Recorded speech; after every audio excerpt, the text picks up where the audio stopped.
A ação do jovem na política é uma maior interação do parlamento com a sociedade.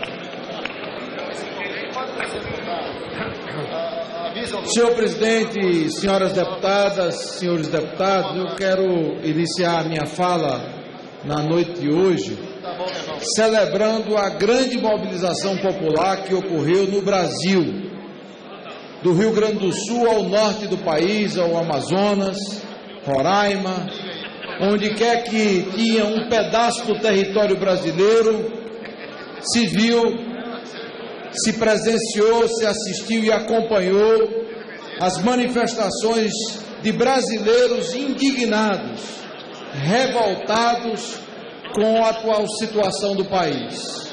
O país hoje, infelizmente, a verdade está desgovernado. É um país sem rumo, é um país sem direção, é um país sem comando, é um país sem liderança. A presidente da República, Dilma Rousseff, há muito tempo que não comanda a agenda da nossa República. Mais recentemente entregou ao presidente do Senado Federal e terceirizou, portanto, a agenda do Brasil, porque ela não tem capacidade de interagir com a população, de apresentar ao povo brasileiro uma agenda que sinalize para o futuro. E isso ocorreu por quê? Em primeiro lugar, porque o governo da presidente Dilma Rousseff representa o maior estelionato da história política deste país. Ela enganou o povo, ela mentiu para o povo junto com o seu partido, o Partido dos Trabalhadores. Esse é o primeiro pecado. O segundo pecado capital do atual governo é a crise econômica, que hoje afeta todos, principalmente os mais pobres, trabalhadores, desempregados, vítimas do desgoverno atual, da falta de iniciativa, da irresponsabilidade econômica no comando deste país. Tudo foi praticado em nome da reeleição da presidente Dilma Rousseff. Ela fez tudo junto com o seu PT, o Partido dos Trabalhadores, para ser reeleita. Não importavam os limites das leis, da Constituição, o único ponto que importava era que ela pudesse ser reeleita. E ao mesmo tempo, o país assiste atônito o espalhar da corrupção, que tomou conta de órgãos federais, de ministérios e de um estatal que é símbolo do nosso país, a Petrobras, que foi literalmente saqueada. Pois bem, 4 diretores indiciados, 4 diretores presos. Ninguém pode dizer que foi um acaso, foi alguém nomeado como uma coisa mal feita, mal conduzida, um acidente em qualquer governo. Não, era a estrutura de poder que tinha como lógica própria a perpetuação, a permanência eterna no poder. E isso gerou as consequências que nós assistimos hoje. O descrédito. A presidente da República até circula pelo país, viaja a uma cidade, mas ela tem que falar para seu público cativo. Ela não tem condição de andar na rua, porque se andar nas ruas do Brasil, ela vai ser, muitas vezes, agredida do ponto de vista não físico, mas verbal, porque o povo está revoltado e não aceita esse tipo de situação. Então, é esse o descrédito do Brasil. É essa a situação que nós vivemos hoje. E é essa situação que levou mais de 1 milhão de pessoas para ser conservador, podendo chegar a 2 milhões de brasileiros no último domingo.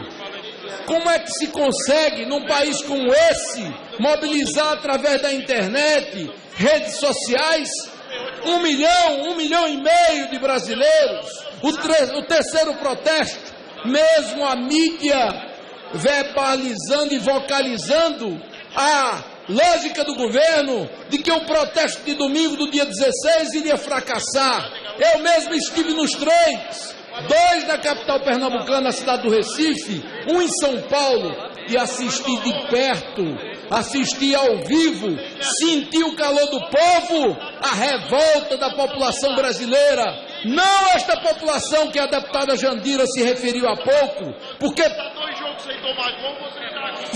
para o Partido dos Trabalhadores e alguns setores do governo, só aquele que aplaude aqueles que estão no poder, que são muito poucos. A aprovação do atual governo se resume a 7 pontos percentuais. Mais de 70% da população brasileira hoje rejeita o governo da presidente Dilma Rousseff por conta do descrédito, por conta da mentira, por conta do engodo, por conta desse tipo de atitude que foi praticada ao longo desse período recente a partir da sua reeleição. Sua reeleição é ilegítima, e foi ilegítima não porque eu seja de oposição, mas sim porque foi obtida à custa de práticas ilegais, à custa do descumprimento de normas constitucionais, à custa de passar por cima da lei de responsabilidade fiscal, à custa de desrespeitar toda a população brasileira. Infelizmente, a gente vai ter que conviver com essa situação. Ainda de ontem para hoje, lemos nos jornais do Brasil todo o chamado do presidente Fernando Henrique Cardoso, um grande estadista brasileiro, uma grande figura pública, dizendo à presidente Dilma, a quem ele agiu com tanta largueza em tantos momentos, que tenha grandeza, presidente Dilma Rousseff, renuncie em nome da reconciliação nacional, em nome do respeito ao povo brasileiro. É isso que nós pedimos, porque do contrário, a gente vai conviver sempre com esse clima de instabilidade, esse clima de confronto permanente. Quem alimentou essa situação não foi a oposição. A oposição nunca radicalizou. Quem radicaliza é o PT, que tem a mania, a crença, a prática de se imaginar dona da verdade ou dono da verdade, que é senhor dos destinos do Brasil, que infelizmente jogou esse país numa crise tremenda, numa recessão profunda, a inflação corroendo o poder de compra da população trabalhadora brasileira e sacrificando a população ainda mais, indignada com os exemplos, ou os maus exemplos de corrupção que tomaram conta do Estado brasileiro a partir do mau exemplo maior da Petrobras. Fica meu registro de apoio aos protestos em todo o território nacional, que representa a voz rouca das ruas do brasileiro indignado. Senhor presidente. Falar como líder, deputado Rubens Bueno. Senhor presidente. Deputado Bacelar, enquanto o Senhor Rubens Bueno presidente, chega. eu queria fazer aqui um desagravo a Vossa Excelência.